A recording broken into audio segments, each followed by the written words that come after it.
नमस्कार। दिन भर की खबरों का हर अपडेट और फॉलो अप लेकर मैं हूं आपके साथ अमित शर्मा। खबरों की खबर या फिर खबरों पर असर, हमारे संवाददाता खबरों के पीछे दौड़ते हैं दिन भर। ग्राउंड जीरो से सीधी खबर बताएंगे आपको जनता रिपोर्टर। प्रधानमंत्री नरेंद्र मोदी के मंत्रिमंडल का आज विस्तार हुआ। इस मंत्रिमंडल से पहले कई बड़े मंत्रियों की छुट्टी होती हुई नजर आई। प्रधानमंत्री नरेंद्र मोदी के मंत्रिमंडल विस्तार को कुछ लोग सुधार भी कहते हुए नजर आ रहे हैं, यानी जो मंत्री परफॉर्म नहीं कर रहे थे उन मंत्रियों को साफ तौर पर प्रधानमंत्री नरेंद्र मोदी के कैबिनेट से हटा दिया गया है, चाहे वो बड़े मंत्री हों या फिर छोटे मंत्री हों।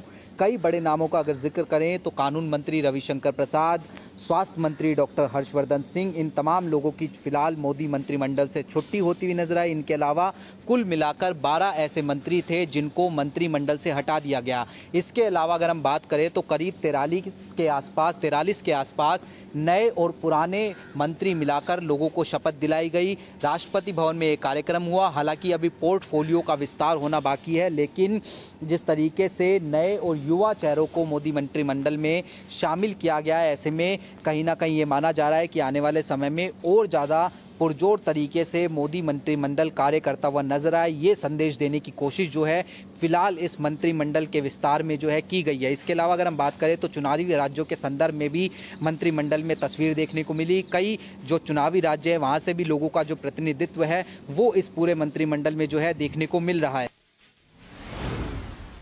मोदी सरकार 2.0 का पहला विस्तार तो हुआ, लेकिन मंत्रिमंडल में फेरबदल से पहले कई बड़े मंत्रियों की छुट्टी कर दी गई। जिन 11 मंत्रियों का इस्तीफा हुआ उसमें स्वास्थ्य मंत्री डॉक्टर हर्षवर्धन और शिक्षा मंत्री रमेश पोखरियाल निशंक का नाम भी शामिल है।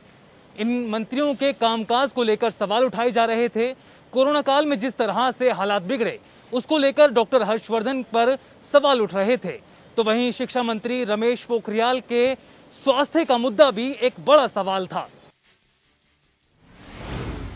कैबिनेट में विस्तार से पहले केंद्रीय मंत्रिमंडल से 12 मंत्रियों की छुट्टी कर दी गई। इन 12 नेताओं में बड़े चेहरे भी शामिल हैं। आपको बता दें कि आईटी मंत्री रविशंकर प्रसाद, पर्यावरण मंत्री प्रकाश जावड़ेकर, स्वास्थ्य मंत्री डॉक्टर हर्षवर्धन और शिक्षा मंत्री रमेश पोखरियाल निशंक का भी इस्तीफा लिया गया। इनके अलावा संतोष गंगवार, संजय धोत्रे, बाबुल सुप्रियो, राव साहेब दानवे, सदानंद गौड़ा, रतनलाल कटारिया, प्रताप सारंगी और देवोशी की मंत्रिमंडल से छुट्टी हुई। मोदी मंत्रिमंडल में इस बदलाव को अगले साल कई राज्यों में विधानसभा चुनाव और जातिगत समीकरणों को देखते हुए लिया गया कदम बताया जा रहा है। हालांकि कई मंत्रियों के कामकाज को लेकर भी बीते दिनों सवाल उठाए गए थे।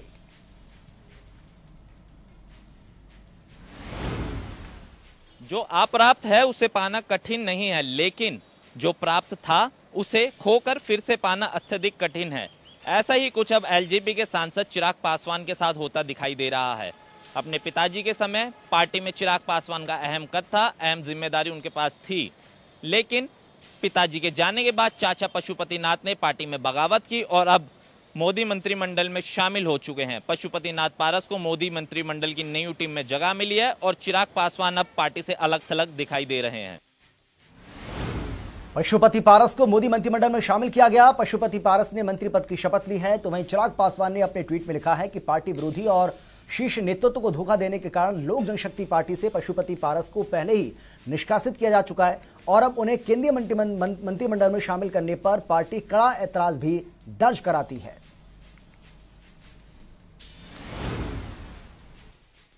बॉलीवुड के महानायक दिलीप कुमार का आज निधन हो गया है। अगर बॉलीवुड की बात करें तो बॉलीवुड ने एक ऐसा शख्स खोया है जिसकी पहचान बॉलीवुड के अंदर इस तरीके से जानी जाती है दिलीप कुमार के नाम से। और जो उनकी पिक्चरों की बात करें तो उनकी हिट फिल्में जो थी मुगले आजम, देवदास, मदर इंडिया, ये तमाम ऐसी फिल्म जो थी जिसके अंदर दिलीप कुमार की अदाकारी की वजह से दिलीप कुमार को एक पहचान मिली और एक दिलीप कुमार जो हिंदुस्तान में नहीं पूरी दुनिया में एक बड़ा चेहरा और शख्सियत मानी गई। अगर दिलीप कुमार की निधन की बात करें तो दिलीप कुमार के निधन के बाद तमाम जो बॉलीवुड की हस्तियां हैं वो वहां पर पहुंची और आखिरी दर्शन दिलीप कुमार का किया गया और वहां से दिलीप कुमार को कहीं ना कहीं जू स्थित कब्रिस्तान लेके जाया गया और वहां पर उनको कहीं ना कहीं सुपुर्द खाक दिया गया।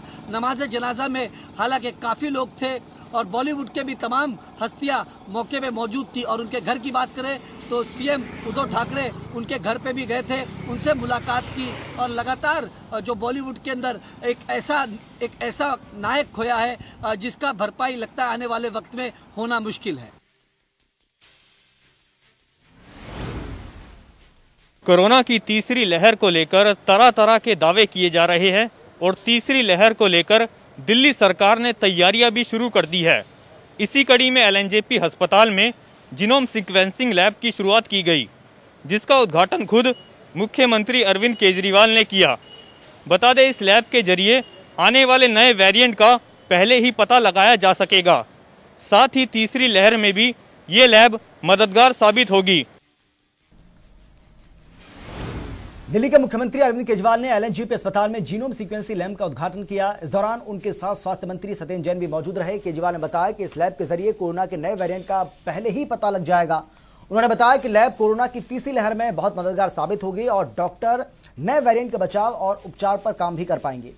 केजरीवाल ने साथ ही ILSBS अस्पताल में भी इस तरह की एक और लैब खोलने की बात कही है। सीएम केजरीवाल ने इस दौरान दिल्ली के लोगों से सोशल डिस्टेंसिंग के साथ कोरोना प्रोटोकॉल का पालन करने की अपील भी की।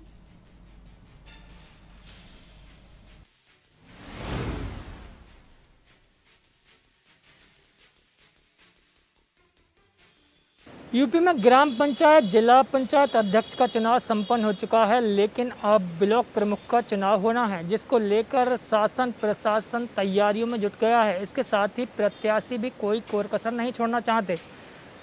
दरअसल 10 जुलाई को चुनाव होना है, जिसको लेकर तैयारियां तेज हो गई हैं। वहीं सरकार ने सभी अधिकारियों की छुट्टियां भी रद्द कर दी हैं। सरकार ने 12 जुलाई तक सभी अधिकारियों की छुट्टियां रद्द कर दी हैं। वहीं ब्लॉक स्तर पर डिप्टी एसपी की भी तैनाती की जाएगी।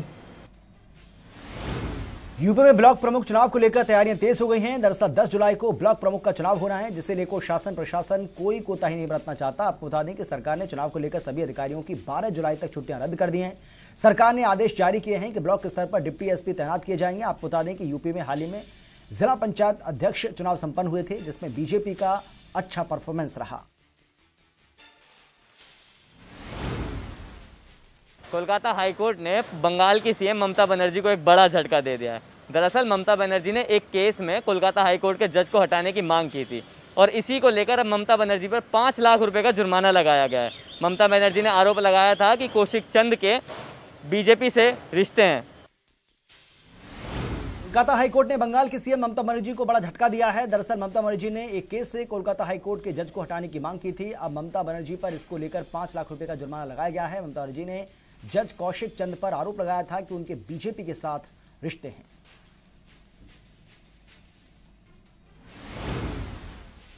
जम्मू कश्मीर में सुरक्षा बलों को बड़ी कामयाबी हाथ लगी है। आपको बता दें कि जम्मू कश्मीर के हंदवाड़ा में हिजबुल मुजाहिदीन के मोस्ट वांटेड कमांडर को मुठभेड़ में ढेर कर दिया है। हालांकि सुरक्षा बलों ने इस आतंकवादी को हर बार आत्मसमर्पण करने के लिए कहा, लेकिन आतंकवादी ने हर बार सुरक्षा बलों की जवाब गोलीबारी से दिया। वहीं सुरक्षा बलों ने हर बार जवाबी कार्रवाई में इसे मार गिराया। वहीं जम्मू कश्मीर के आईजीपी का कहना है कि हर आतंकी गतिविधियों में ये शामिल रहा करता था। वहीं सुरक्षा बलों के लिए बड़ी सफलता बताई जा रही है। कश्मीर में आतंकवाद के खिलाफ जंग लगातार जारी है। दरअसल सुरक्षा बलों ने हंदवाड़ा मुठभेड़ में हिजबुल मुजाहिदीन के most wanted top commander Mehrajuddin हलवाई उर्फ उबैद को मार गिराया। हालांकि मार गिराने से पहले सुरक्षा बलों ने उसे आत्मसमर्पण करने का कई बार मौका दिया, लेकिन उसने हर बार सुरक्षा बलों की अपील का जवाब दिया, गोलीबारी से दिया, जिसके बाद उसे मार गिराया गया। कश्मीर के आईजीपी ने जानकारी देते हुए कहा है कि ये आतंकवादी वारदातों में भी, यानी कि ये जो आतंकवादी है वो कई आतंकी वारदातों में शामिल रहा है।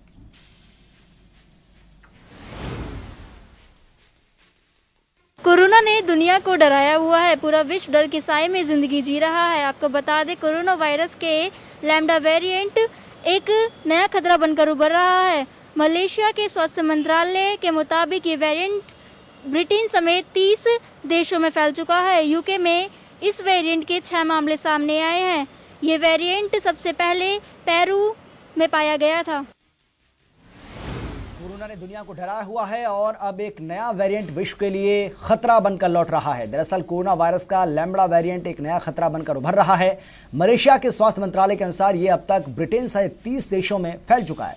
यूके में अब तक इसके 6 मामलों की पहचान हुई है और इन सभी ने विदेश यात्रा की है। ये वेरिएंट सबसे पहले पेरू में सामने आया। कोरोना वायरस की तीसरी लहर की चर्चाओं से माहौल काफी गर्म है। हेल्थ एक्सपर्ट की माने तो कभी अगस्त तो कभी सितंबर में तीसरी वेव की चेतावनी जारी की जा रही है, तो वहीं चंडीगढ़ प्रशासन भी इसी को ध्यान में रखते हुए तैयारी में जुट गया है। लेकिन इसी बीच एक राहत की खबर भी सामने आ रही है कि तीसरी लहर में बच्चे जो हैं वो महफूज रहेंगे। कोरोना वायरस की तीसरी जो लहर आएगी उसमें बच्चे काफ़ी ज़्यादा सुरक्षित रहेंगे, ये माना है चंडीगढ़ पीजीआई द्वारा। उनके द्वारा एक सीरो सर्वे किया गया जिसमें ये बात सामने निकल के आई है कि जो बच्चे हैं वो तीसरी लहर में काफ़ी महफूज रहने वाले हैं और सीरो सर्वे के परिणाम भी सामने आने शुरू हो चुके हैं जो कि काफ़ी बेहतर है।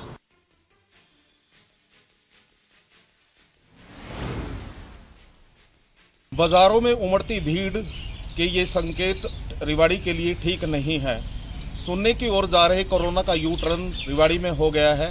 24 दिन बाद 18 केस यहां बीते दिन मिले हैं। तीसरी लहर के लिए रेवाड़ी इस समय तैयार भी नहीं है। अगर बात करें 18 प्लस के टीके भी अभी 30% को ही लगे हैं, इसलिए संभलने की बहुत भारी ज़रूरत है।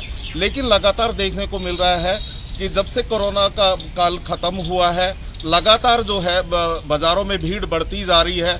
लोगों ने जो गाइडलाइन है उसका भी पालना करने एक तरह से छोड़ दिया है। अगर इसी तरह के हालात रहे तो वो दिन दूर नहीं जब तीसरी लहर रेवाड़ी में होगी। लेकिन रेवाड़ी की अगर स्वास्थ्य व्यवस्था की बात करें तो रेवाड़ी तीसरी लहर के लिए अभी तैयार नहीं है, तो लोगों को संभलने की ज़रूरत है। अक्कड़ बक्कड़ बम्बे बो 80-90 पूरे 100। तो वहीं पेट्रोल की कीमत आज इस 100 के नोट से भी ज्यादा हो चुकी है। सरकारी तेल कंपनियों ने पेट्रोल और डीजल के दामों में एक बार फिर इजाफा किया। आपको बता दें कि इस बार 13 पैसे से लेकर 18 पैसे प्रति लीटर डीजल में इजाफा हुआ है। तो वहीं पेट्रोल के दामों में 33 पैसे से लेकर 35 पैसे तक का इजाफा देखा गया। अब पेट्रोल की कीमत 100 रुपये 21 पैसे हो चुकी है, तो वहीं डीजल की कीमत 89 रुपये 53 पैसे हो चुकी है। देश भर में कोरोना वायरस के मामले लगातार कम होते जा रहे हैं, जिसे लेकर तमाम सरकारी सुविधाओं का विस्तार किया जा रहा है। और इसी कड़ी में भारतीय रेल विभाग ने भी अपनी सेवाओं का विस्तार करते हुए चारधाम यात्रा के लिए एक स्पेशल ट्रेन चलाने की घोषणा की है। आपको बता दें कि ये ट्रेन यात्रियों को बद्रीनाथ के अलावा रामेश्वरम, जगन्नाथपुरी और द्वारकाधीश मंदिर जैसे 4 धामों की यात्रा यात्रियों को करवाएगी। और आपको बता दें कि 16 घंटे की इस यात्रा को 18 सितंबर 2021 से शुरू किया जाएगा। आधार कार्ड बनाने वाली कंपनी UIDAI ने आधार कार्ड से जुड़ी 2 सेवाओं को अनिश्चित समय के लिए बंद कर दिया है। UIDAI ने आधार कार्ड में एड्रेस अपडेट और पुराने स्टाइल में आधार कार्ड की रिप्रिंटिंग सेवा को बंद कर दिया है और आने वाले समय में इसका असर सभी आधार कार्ड धारकों पर पड़ेगा।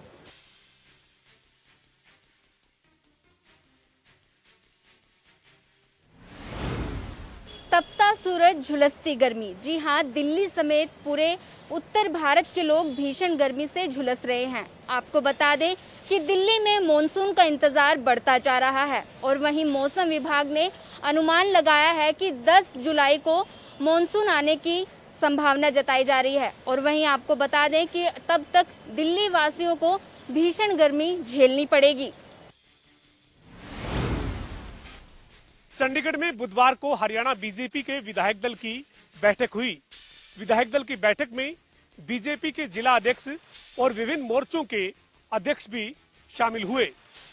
बैठक में सरकार की जो योजनाएं चल रही है उन योजनाओं के फीडबैक पर बातचीत हुई। बैठक के बाद मुख्यमंत्री मनोहर लाल ने कहा कि सरकार की तमाम योजनाओं पर विधायकों के साथ चर्चा की गई है। इस दौरान मुख्यमंत्री ने कहा कि बैठक में पंचायत के चुनाव को लेकर भी चर्चा हुई है, लेकिन पंजाब एवं हरियाणा हाईकोर्ट में याचिका विचाराधीन है।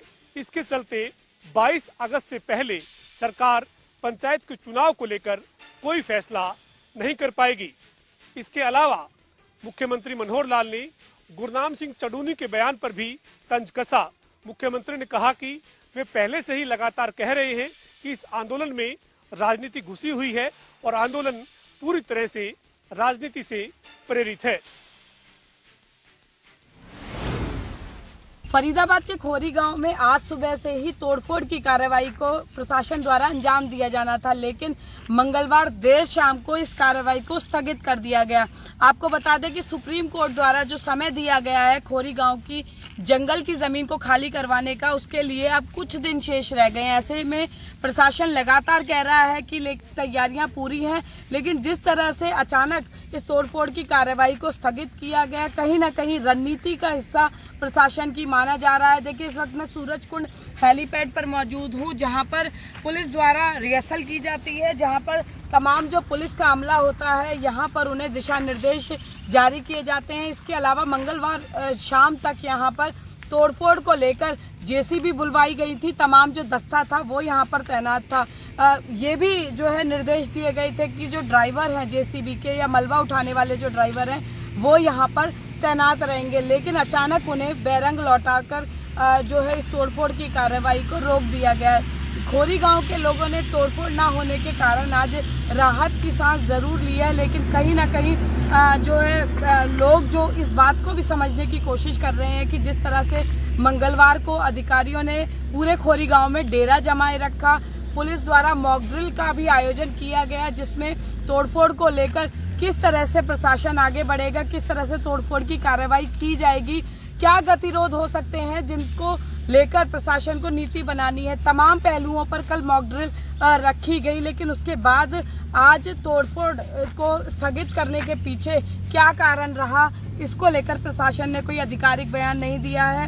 हालांकि खोरी गांव के लोग अब रणनीति बना रहे हैं कि अपने आशियानों को किस तरह से बचाएंगे। पुनर्वास की बात हरियाणा के वोटर्स के लिए सरकार कर चुकी है, लेकिन सर्वे अभी तक पूरा नहीं हुआ है, तो ऐसे में वो लोग कहाँ जाएंगे जो हरियाणा के वोटर्स हैं और जो पुनर्वास वाले क्राइटेरिया में आते हैं, इस पर भी प्रशासन चर्चा कर रहा है। तो तमाम गतिरोध के बीच में आज खोरी गांव की सुबह जो है लोगों की वो ज़रूर जो है संकट भरी नहीं मानी जा सकती है, लेकिन प्रशासन किसी भी वक्त किसी भी दिन यहाँ पर तोड़फोड़ कर सकता है। अब देखना दिलचस्प होगा कि मानसिक दबाव बनाने के लिए क्या प्रशासन ने जो ये नीति बनाई है कि लोग स्वतः ही अपने आशियाने खाली कर दें, अधिकारियों का डेरा जमाया, तोड़फोड़ का संदेश दिया और उसके बाद अंत समय में तोड़फोड़ को रद्द कर दिया, तो क्या इसी नीति पर प्रशासन आगे चलेगा और अंत समय में जब सुप्रीम कोर्ट में रिपोर्ट जमा करानी होगी उस वक्त कार्यवाही को अंजाम देगा, ताकि जान माल का कम से कम नुकसान हो। किसी तरह का विवाद अगर पैदा होता है तो अब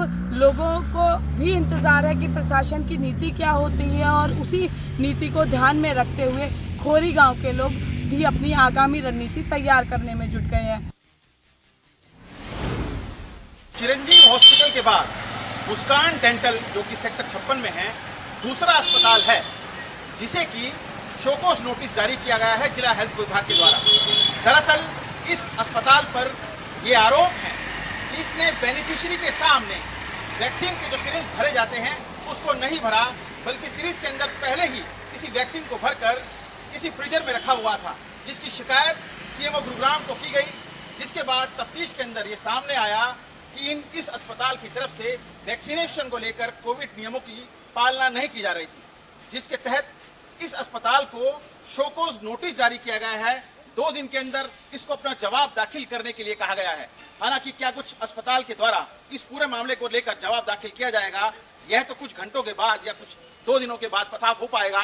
लेकिन एक के बाद एक दूसरा ये अस्पताल है जिसके खिलाफ इस तरह की कार्रवाई जिला स्वास्थ्य विभाग के द्वारा अमल में लाई जा रही है।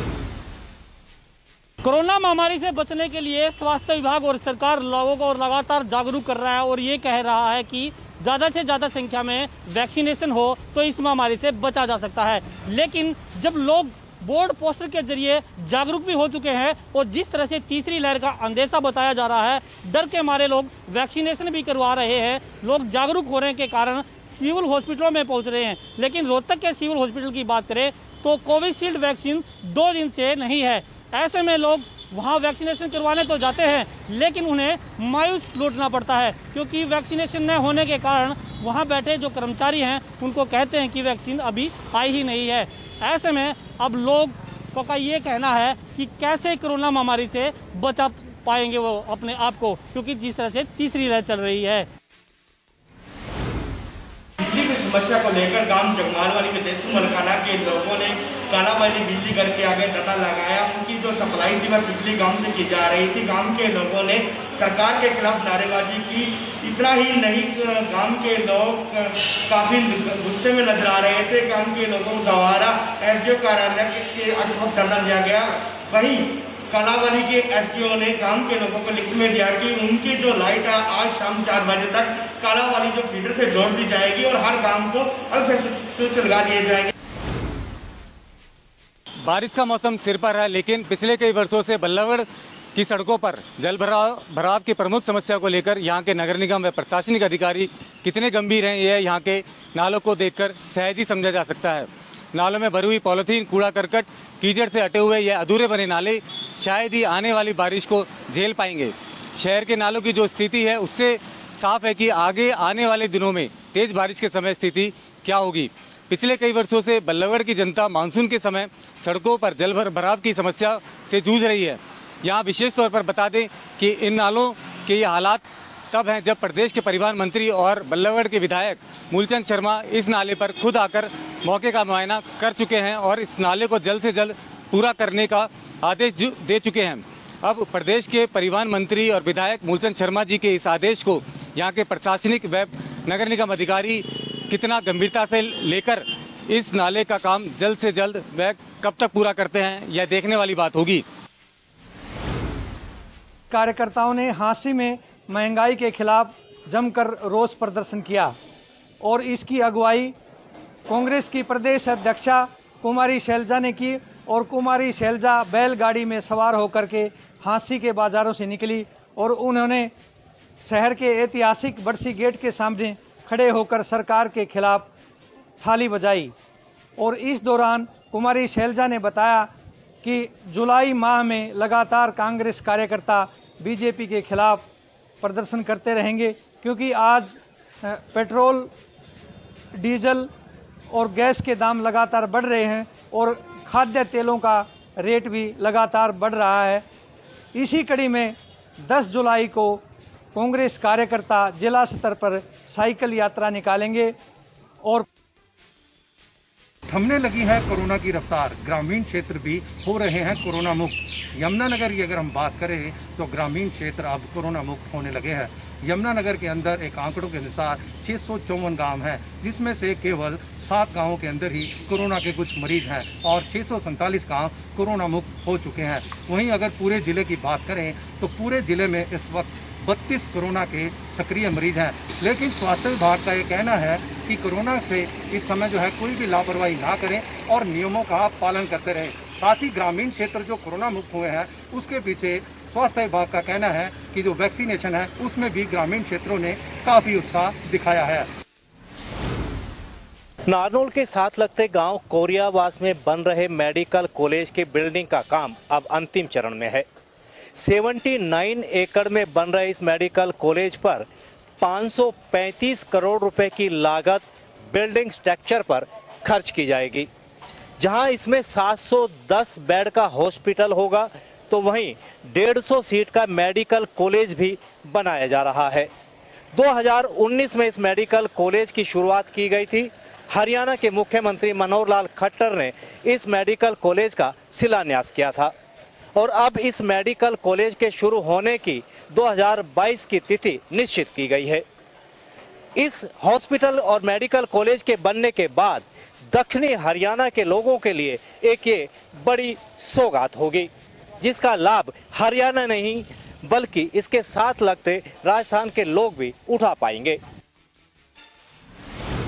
पेहवा नगरपालिका का फर्जीवाड़ा सामने आया है। यहां पालिका ने बिना निर्माण किए ही ठेकेदार की पेमेंट कर दी है, जो कि 4.25 लाख के लगभग पेमेंट है। इस गली में आज तक कोई भी निर्माण कार्य नहीं हुआ। ये मामला पेहवा के वार्ड नंबर 9 पूजा कॉलोनी का है, जहां पर एक गली का लगभग 1.5 वर्ष पहले टेंडर हुआ था, जिसकी कोई ठेकेदार को फर्स्ट रनिंग की पेमेंट कर दी, लेकिन कोई भी निर्माण कार्य नहीं किया। हिमाचल प्रदेश मंत्रिमंडल की बैठक में कई अहम निर्णय लिए गए हैं। सबसे पहले यही कहा गया कि 2 अगस्त से 13 अगस्त तक मानसून सत्र होगा और ये सत्र शिमला में ही आयोजित किया जाएगा। यही नहीं, कोविड-19 को लेकर केंद्र सरकार की तरफ से जो पत्र राज्य सरकार को मिला है उस पर भी चर्चा हुई। साफ तौर पर कैबिनेट का ये कहना है कि अब कोरोना नियमों का सख्ती से पालन कराया जाना चाहिए। इसको लेकर सभी डीसीज और एसपीज को निर्देश दिए गए हैं कि अब कड़ाई से इनका पालन कराया जाना चाहिए।